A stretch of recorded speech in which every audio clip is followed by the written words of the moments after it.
Ga dalilin da ya kamata kai mai ciwon suga ka guje duk abubuwa da ake yi daga fulawa. Na lura cewa a Najeriya mutane suna son amfani da abubuwan fulawa, suna son amfani da biredi da su taliya da dai duk abubuwa da aka yi daga fulawa. Amma kai mai ciwon suga, kai mai tsananin kiba, dole ne ka yi hankali da abubuwan da aka yi daga fulawa.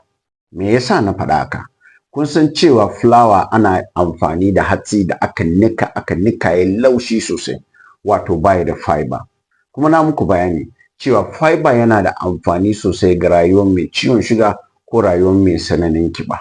Na ɗaya shine muddin ba fiber a abinci, abin da zaka lura shine zai ɗaga maka suga nan da nan. Na biyu kuma muddin ba fiber a abinci, abin da zaka lura shine zai saka wahalan bayan gida. Zaka lura cewa yawancin wanda suke amfani da su taliya, indomie, biredi kowane lokaci suna shan wahalan yin bayan gida, kullum sai wahala, suna samun basir don amfani da abu mai fulawa ne sosai. Na gaba kuma muddin abinci baya da fiber zai ɗaga cholesterol, musamman LDL cholesterol wato bad cholesterol, kuma sai saka hasarin samun heart attack ko stroke.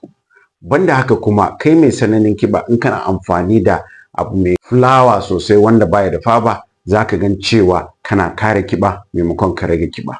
To me mafita? Na ɗaya shine in za a yi amfani da abu mai ita fulawa, a tabbatar an yi daga whole wheat ne ko whole grain, kamar musamman taliya ku tabbatar cewa whole wheat ne ko whole grain, wato wanda ba a sarrafa hatsin sosai kafin aka yi taliyan ba. Na biyu kuma za a iya yin taliyan Hausa, a samu ita alkama a wanke, a shanya, a je a nika kar yayi laushi da yawa, a yi taliya da shi. Kusan na inji ana busar da shi a wuta ne sosai, so yana kashe yawancin nutrient ɗin da fiber ɗin ma gabaki ɗaya yadda suke sarrafa shi. Na gaba kuma za a iya yin abubuwan fulawa daga oats ko kuma daga almond nut, wa'annan ba su da siga sosai.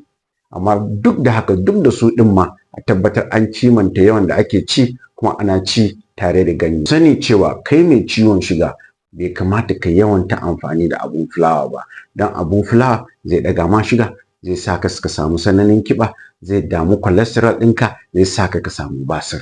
So gwanda a yi amfani da abin da aka fi sani hatsi, a nika shi dasa a yi tuwo, kamar su dankali da su gwaza, akan a yi yawanta amfani da abubuwan fulawa.